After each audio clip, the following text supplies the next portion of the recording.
support for your continuity.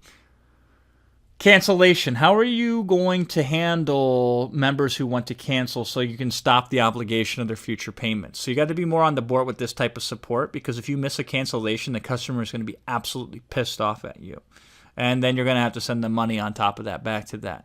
Accusations. What will you do when they accuse you of billing them recurring that they didn't agree to? I swear to God, I love customers to death, but sometimes they get so excited to buy they don't even look at stuff. You could disclose 172 different times that what they're signing up for is going to have a reoccurring payment element to it. They could initial it. They could sign it in blood that they agree and they're aware of it. But then come day 31 on the first billing cycle, they say, I don't know what the hell this is. I never signed up for this. And they're going to accuse you and be mean and nasty about it. That happens. Can you deal with it?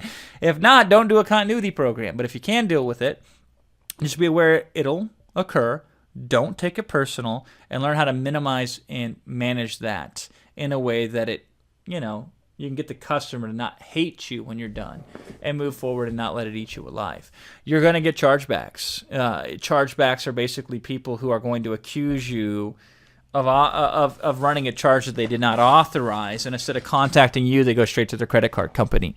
Chargebacks are challenging because in order for you to legitimately defend it, you have to fax over, they'll send you a chargeback thing in the mail. You'll have to process it, fill it out, send it back to the credit card company, and prove your case.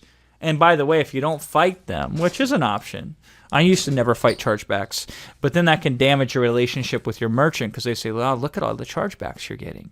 So it's, you just got to have a procedure in place to be able to handle these things and be aware of them. So some people, what they do is to nip a lot of this in the bud. They, in their members area, have a whole section on this is what you're going to be billed for on your credit card statement.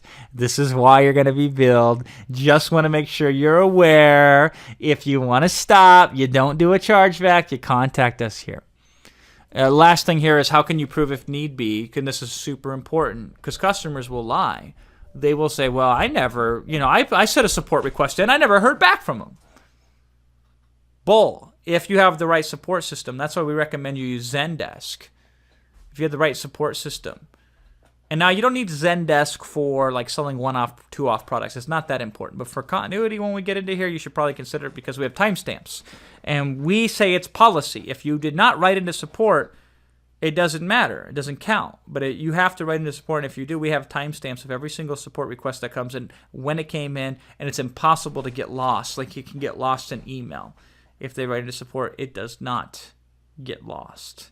We have a paper trail of everything, and something for you to consider as well. And I didn't start there. I built up to there. So in the meantime, I had to suffer from some of these challenges and be aware and be extra proactive to keep customers happy. But support is a lot more challenging when you're doing continuity.